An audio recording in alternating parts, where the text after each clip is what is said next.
अस्सलाम वालेकुम। इस वीडियो में बात करेंगे मल्टीपल स्क्लेरोसिस की। ना what is multiple sclerosis? It is basically a demyelinating disease. और इसमें से डीमाइलिनेटिंग डिजीज़ में बाकी जितनी वो डिजीज़ थी इसके अंदर चैप्टर के अंदर वो सारी BCQs के लिए इंपॉर्टेंट है। सिर्फ SAQ के लिए जो ज़्यादा इंपॉर्टेंट है वो है मल्टीपल स्क्लेरोसिस। हम इसकी बात करें, it is an auto immune demyelinating disorder characterized by distinct episodes of neurologic deficits which are separated by time in time and attributable to patchy white matter lesions which are separated in space। Basically इस चीज़ का ये मतलब है, अभी हम आगे देखेंगे भी कि इसमें होता क्या है। जो मल्टीपल स्क्लेरोसिस की जो डिजीज़ होती है वो ये देखा जाता है कि वो कॉन्स्टेंटली नहीं रहती। इसके बीच में क्या कहते हैं, रिमिशंस आती हैं, बीच में एपिसोड्स आती हैं जिसमें हमको जो इंडिविजुअल को होगी उसमें न्यूरोलॉजिकल डेफिसिट्स आएंगे, लेकिन फिर बाद में वो खुद ब खुद ही ठीक हो जाते हैं। So that's what it means के basically that's what it means when it says कि there would be neurological deficits which are separated in time। And ये देखा गया कि जो मल्टीपल स्क्लेरोसिस होता है ये हमको सिर्फ वाइट मैटर के लेवल पे ही मिलते हैं। एंड क्या कहते हैं, वो जो वाइट मैटर के लेवल पे होते हैं वो अगेन पूरे वाइट मैटर को नहीं इन्वॉल्व करते, पैची पैची सी इन्वॉल्वमेंट होती है। इन्होंने यहाँ पे फिगर में दिखाई भी है कि यहाँ पे इन्वॉल्व कर रहा है, यहाँ पे यहाँ पे यहाँ पे, तो पैची सी इन्वॉल्वमेंट होती है। हैंस इट इज़ नो, इसको इस तरह लिखा गया है कि patchy white matter lesions which are separated in space. तो इसमें अभी अभी हम क्या कहते हैं, इसको और इन डिटेल पढ़ते हैं। इन चीज़ों का मतलब कि बेसिकली होता है कि मल्टीपल स्क्लेरोसिस का ये देखा गया ऑटो इम्यून डिजीज़ है, किसी भी एज में ऑकर हो सकती है, लेकिन इसका क्या कहते हैं जो ऑनसेट है, अगर तो वो चाइल्डहुड के दौरान ऑनसेट हो रहा हो या जो अबव 50 अब में अगर मल्टीपल स्क्लेरोसिस हो तो वो काफ़ी रेयर होता है। वैसे किसी भी एज में हो सकता है, सिर्फ चाइल्डहुड एंड दोज इंडिविजुअल्स वो अबव 50 उनमें क्या कहते हैं रेयर होता है कि उस वक्त जाके क्या कहते हैं इसका ऑनसेट हो। फीमेल्स मोर अफेक्टेड होती हैं। क्लिनिकली किस तरह इसका कोर्स होता है कि रिलैप्सिंग एंड रिमिटिंग एपिसोड्स होती हैं वेरिएबल ड्यूरेशन की। कुछ लोगों में हफ्तों तक चलेंगी, कुछ में महीनों तक, कुछ में सालों तक, which will be marked by neurological defects. और वो न्यूरोलॉजिकल डिफेक्ट्स क्यों आ रहे होंगे? क्योंकि माइलिन शीथ का लॉस हो रहा है। एंड हमें पता है कि myelin sheath is important for क्या कहते हैं your nerve impulses, for the transport of nerve impulses. जब माइलिन शीथ होगी नहीं तो नर्व की जो है जो ट्रांसपोर्ट है इम्पल्सिस की वो प्रॉपर्ली हो नहीं पाएगी। लेकिन that period of neurological deficit, that period depending upon कितना भी लंबा वो पीरियड है, वीक्स का है, मंथ्स का या ईयर्स है, that period would be followed by gradual and partial recovery of neurologic function. Hence हमको एक एपिसोड में क्या कहते हैं वो न्यूरोलॉजिक डेफिसिट नज़र आते हैं, बाद में खुद बहुत वो ठीक हो चाहे थोड़ा बहुत वो ठीक हो जाता है। अब वो क्यों ठीक हो जाता है वो मैं मॉर्फोलॉजी में समझा दूंगा। पैथोजेनेसिस की इसकी हम बात कर लेते हैं कि जो मल्टीपल स्क्लेरोसिस है ऑटो इम्यून रिस्पॉन्स है directed against the components of the myelin sheath. And हमें पता होना चाहिए कि सेंट्रल नर्वस सिस्टम के अंदर जो हमारे ओलिगोडेंड्रोसाइट्स हैं वो, और पेरिफेरल नर्वस सिस्टम में जो श्वान सेल्स हैं वो बेसिकली माइलिन शीथ की फॉर्मेशन कराते हैं। ऑटो इम्यून है तो दो कंपोनेंट्स होंगे, एक जेनेटिक होता है, एक एनवायरमेंटल होता है। अगर जेनेटिक की बात करें तो ये देखा गया है कि अगर किसी फर्स्ट डिग्री रिलेटिव को है ये कहते हैं मल्टीपल स्क्लेरोसिस, तो इंडिविजुअल में उसका जो चांस होता है डिजीज़ का वो 15 फोल्ड बढ़ जाता है। एंड मोनोजाइगोटिक ट्विंस के केस में 150 फोल्ड क्या कहते हैं ज़्यादा चांस हो जाता है मल्टीपल स्क्लेरोसिस डेवलप करने का।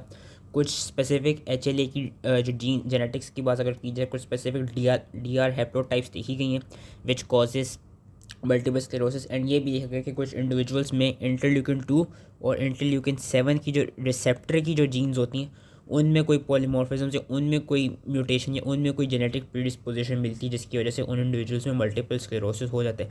और भी बाकी डिफरेंट जीन्स देखी गई हैं which are related to different cytokines and their receptors and different co stimulatory molecules and different cytoplasmic signaling molecules. लेकिन मेन जो जेनेटिक्स याद रखनी है DR हैप्लोटाइप और इंटरल्यूकिन 2 इंटरल्यूकिन 7 की रिसेप्टर जीन्स याद रख लेनी। इन्वायरमेंटल फैक्टर ये देखा गया कि वो इंडिविजुअल्स जिनमें low level of vitamin D होते हैं, एंड स्पेसिफिकली वो इंडिविजुअल्स उनमें low level of vitamin D क्यों होते हैं, because they are not expose to proper sunlight during winter. यानी वो लोग जो कि इक्वेटर से दूर रह रहे हैं उनमें देखा है कि उनमें भी देर इज़ क्या कहते हैं मोर चांस या more higher association of developing multiple sclerosis. ये नहीं इसका मतलब कि जिस इंडिविजुअल को भी सनलाइट नहीं मिल रही होगी उसको मल्टीपल स्क्लेरोसिस हो जाएगा। एनवायरमेंटल फैक्टर एक ये देखा गया कि जिन इंडिविजुअल्स में हु आर क्या कहते हैं living in those places which are far from equator, in those places जहाँ पे विंटर्स में इतनी ज़्यादा सनलाइट का एक्सपोजर नहीं होता, तो उन इंडिविजुअल्स में ये देखा गया कि there is low level of vitamin D जिसकी वजह से मल्टीपल स्क्लेरोसिस उनमें डेवलप हो जाता है। अगर पैथोजेनेसिस की बात करें तो इतनी सी पैथोजेनेसिस है जो कि हमने याद रखनी है कि बेसिकली हो क्या है, ऑटो इम्यून डिजीज़ है हेल्पर 1 टी सेल्स और हेल्पर 17 टी सेल्स बेसिकली इसमें एक्ट करते हैं and they react against the myelin antigens and they secrete different cytokines. सारी थर्ड ईयर वाली नॉलेज है। जो हेल्पर 1 टी सेल्स है वो क्या करेगा, इंटरफेरॉन गैमा को सिक्रीट करेगा और उसका फंक्शन क्या है कि वो मैक्रोफेजेस को एक्टिवेट करता है। जो हेल्पर 17 टी सेल्स हैं वो क्या कराते हैं, इंटरल्यूकिन 17 को रिलीज़ कराते हैं और उनका फंक्शन क्या होता है कि they promote the recruitment of leukocytes, जिसमें हमारे पास न्यूट्रोफिल्स आ जाते हैं। और इन ल्यूकोसाइट्स का फंक्शन यही होता है कि जब इनकी एक्टिवेशन हो जाती है, जो मैक्रोफेजेस हैं जब इनकी एक्टिवेशन हो जाती है, then they cause demyelination and their products also cause demyelination of the sheath. And ये देखा गया कि ब्रेन के लेवल पे, वाइट मैटर के लेवल पे जो हमको प्लाक्स मिलते हैं, इन लीजन्स के जो प्लाक्स हमें मिलते हैं, दे would be surrounded by the infiltrates consisting of T cells, जिसमें CD4 के लेवल्स काफ़ी हाई होंगे, एंड मैक्रोफेजेस। तो यही इसकी छोटी सी पैथोजेनेसिस है कि helper 17 T cells and helper 1 T cells in genetically predisposed individuals, जिसमें इंटरल्यूकिन 2, इंटरल्यूकिन 7 रिसेप्टर जीन्स और DR हैप्लोटाइप आ जाती हैं। एंड एनवायरमेंटल फैक्टर के लिहाज से देखा जाए वो इंडिविजुअल्स जिनमें low level of vitamin D है due to less exposure of sunlight during winter, उनमें क्या कहते हैं क्या होता है, हेल्पर 17 अपने जो इंटरल्यूकिन 17 है उसको फॉर्म करेगा और हेल्पर 1 इंटरफेरॉन गैमा को रिलीज़ करेगा। वो जो साइटोकाइंस होते हैं वो अपना फंक्शन परफॉर्म करेंगे and they would be reacted against the myelin sheath present in your brain and spinal cord के वाइट मैटर्स। वाइट मैटर में हमें पता है कि वो होती है माइलिन शीथ होती है, और मोर्फोलॉजी में यही दिखाया हुआ है कि it is a white matter की disease present, the white matter present at the level of brain and spinal cord.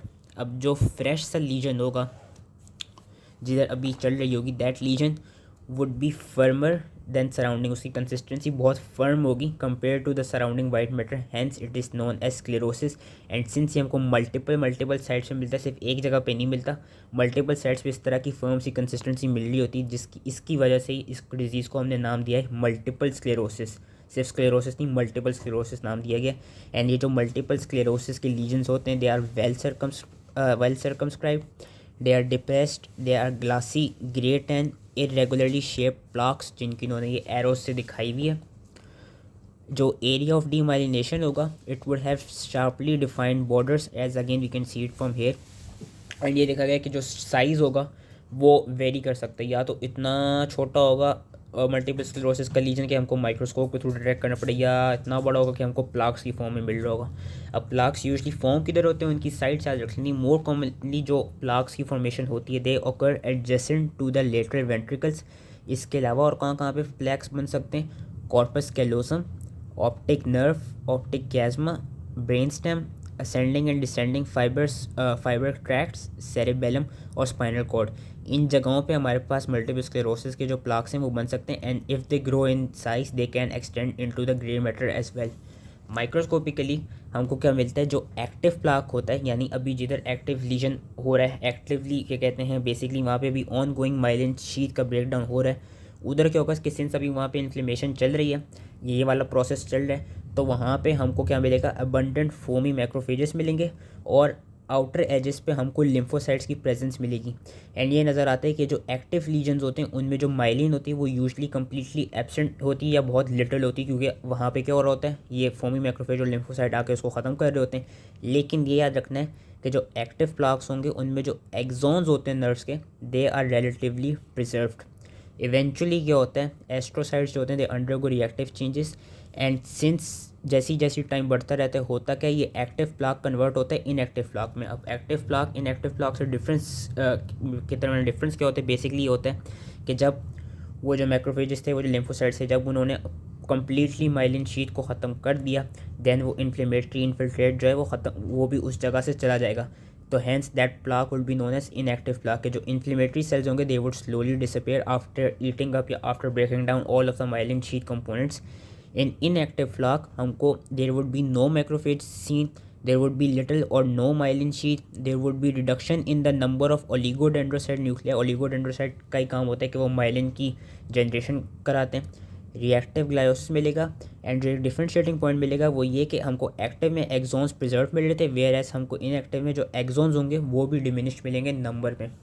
एक प्लाक एक और क्या कहते हैं, ये तो एक्टिव और इनएक्टिव प्लाक की बात हो गई, एक और हमको प्लाक मिलते हैं वजह से उन्होंने शेडो प्लाक। अब शेडो प्लाक क्या होता है, shadow plaques they are basically, इनमें हमको जो वाइट मैटर का लीजन होता है वो पैलर सा मिलता है, या जो वाइट मैटर पैलर बेसिकली होता है दैट इज़ लेस सिवियर, जो लीजन होता है वो लेस सिवियर होता है।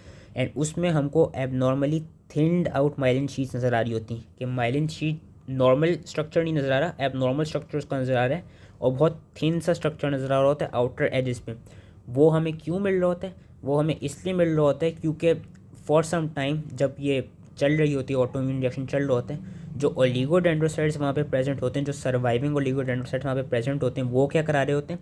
वो टू सम एक्सटेंट रीमाइलिनेशन करा रहे होते हैं, कि पार्शल एंड इनकम्प्लीट रीमाइलिनेशन की वजह से हमको ये शेडोज ऑफ प्लाक मिलते हैं, कि हमको वो जो वाइट मैटर के लीजन्स मिलते हैं वो इतने सिवियर नहीं मिलते, वहाँ पे हमको abnormally thinned out myelin sheaths मिल रही होती हैं। एंड मैंने ये चीज़ बताई थी यहाँ पे कि followed by gradual and partial recovery of neurologic function, वो इसी वजह से होता है कि जब एक्टिव लीजन होता है, एक्टिव लीजन में हमने पढ़ ली उसकी क्या मॉर्फोलॉजी होगी, उसकी क्या हिस्टोलॉजी होगी। अब वहाँ पे ओलिगोडेंड्रोसाइट प्रेजेंट होते हैं, जब मल्टीपल स्क्लेरोसिस का एपिसोड चलेगा, न्यूरॉन जब इनिशियली एक्टिव प्लाक जब होगा, एक्टिव लीजन जब होगा, तो न्यूरोलॉजिक डेफिसिट्स होंगे जो कि हमको डिफरेंट एपिसोड में डिफरेंट ड्यूरेशन तक मिल सकते हैं। अब वहाँ पे होता है क्या, ओलिगोडेंड्रोसाइट प्रेजेंट होते हैं, तो ओलिगोडेंड्रोसाइट क्या करा रहे होते हैं, टू सम एक्सटेंट वो माइलिन शीट को वापस रीजनरेट करा रहे होते हैं। एंड उसकी रीजनरेशन की वजह से हमको ये वाला एक पैटर्न मिलता है कि after an episode of neurological defect it is followed by a gradual and partial recovery of neurologic function. And why does this partial recovery of neurologic function occurs? It occurs due to the partial remyelination या partial synthesis, partial क्या कहते हैं, partial resynthesis of the myelin by the oligodendrocytes. Eventually end में क्या होता है, and में यही होता है कि वो जो एक्टिव लीजन है वो इनएक्टिव लीजन में कन्वर्ट हो जाता है, जो आपके वो होते हैं सारे क्या कहते हैं उसको, जो माइलिन के कंपोनेंट होते हैं सारा, वो इवेंचुअली पूरा डिस्ट्रॉय हो जाता है। अब अगर हम क्लिनिकल फीचर्स की बात करें तो क्लिनिकल फीचर्स के काफ़ी डिपेंडिंग अपॉन किस जगह का हो रहा है, क्योंकि किसी भी जगह पे ये हो सकता है। जो इसके वो हैं आपके जो क्लिनिकल फीचर्स हैं वो डिपेंड करते हैं कि किस लोकेशन में हमको मल्टीपल स्क्लेरोसिस का लीजन मिल रहा है। अब if the multiple sclerotic lesion is involving the optic nerve, तो ऑप्टिक न्यूराइटिस मिलेगा, यूनिलैटरल विजुअल इम्पेयरमेंट मिलेगी क्योंकि due to the involvement of the optic nerve.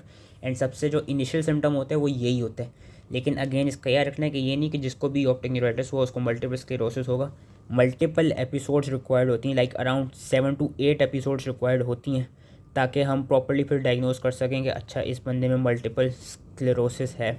उसके अलावा अगर तो ब्रेन स्टेम की इन्वॉल्वमेंट हो रही है तो वहाँ से भी नो कि वहाँ से कुछ क्रेनियल नर्व्स अराइज करती हैं। अब उन क्रेनियल नर्व का जो डिफेक्ट होगा उससे रिलेटेड हमको सिम्टम मिलेगा, एटैक्सिया मिल सकता है, निस्टैग्मस मिल सकता है, इंटरन्यूक्लियर ऑप्थेल्मोप्लीजिया मिल सकता है। अगर स्पाइनल कॉर्ड के लेवल पर हमें पता है कि स्पाइनल कॉर्ड से भी डिफरेंट नर्व्स अराइज करती हैं, डिफरेंट मोटर और सेंसरी नर्व्स अराइज करती हैं, डिपेंडिंग अपॉन कहाँ पे लीजन हुआ है वो वाली नर्व्स हैं वो अफेक्टेड हो जाएंगी। There would be impairment of motor और sensory component of the trunks and limbs, there could be spasticity and there could even be loss of bladder control. CSF की बात करें, जो इंडिविजुअल्स जिनको मल्टीपल स्क्लेरोसिस होता है उसमें ये देखा गया कि उनके CSF में माइल्डली एलिवेटेड प्रोटीन लेवल मिलते हैं एंड मॉडरेट प्लियोसाइटोसिस मिलता है। What is pleocytosis? Pleocytosis is basically leucocytosis, increase WBC count in your CSF। जो CSF के अंदर वाइट ब्लड सेल का काउंट बढ़ा हुआ होता है उसको हम ल्यूकोसाइटोसिस नहीं कहते, उसको हम प्लियोसाइटोसिस कहते हैं। ठीक है, तो ये basically moderate pleocytosis and moderately elevated proteins हमको CSF में मिलती हैं in the individuals of multiple sclerosis. And उनके CSF में हमको IgG के लेवल्स भी रेस्ट मिलते हैं एंड हमको इम्यूनो इलेक्ट्रोफोरेसिस के थ्रू ओलिगोक्लोनल IgG बैंड्स नज़र आते हैं, यानी ओलिगोडेंड्रोसाइट्स के खिलाफ IgG बैंड्स नज़र आते हैं। और ये क्यों नज़र आते हैं कि क्योंकि it is an autoimmune disease, even though predominantly T cells ही इन्वॉल्व कर रहे होते हैं, लेकिन टू सम एक्सटेंट कभी कभी हमको B सेल्स की भी इन्वॉल्वमेंट मिलती है। और वो B सेल्स की इन्वॉल्वमेंट ही क्या कराती है, वो IgG, वो क्या कहते हैं autoantibodies, autoimmune IgGs की वो प्रोडक्शन करा रही होती है which are made against the oligodendrocytes. तो ये इसकी सारे वो क्लिनिकल फीचर्स थे। ट्रीटमेंट में इसका ये देखा गया कि जो इसकी ट्रीटमेंट होती है वो आपकी जो ट्रीटमेंट है प्रोग्रेशन को स्लो कर सकती है, लेकिन प्रॉपर्ली मल्टीपल स्क्लेरोसिस क्योंकि ऑटो इम्यून कंडीशन है तो उसको ट्रीट नहीं करती, लेकिन जो प्रोग्रेशन है उसको स्लो कर सकती है। ट्रीटमेंट में हम क्या देखते हैं, हम या तो इम्यूनो सप्रेसिव देते हैं या हम कोई भी इम्यूनो मॉड्यूलेटरी थेरेपी कराते हैं। So that was all related to multiple sclerosis. I hope easily समझ में आ गया हो एंड थैंक यू।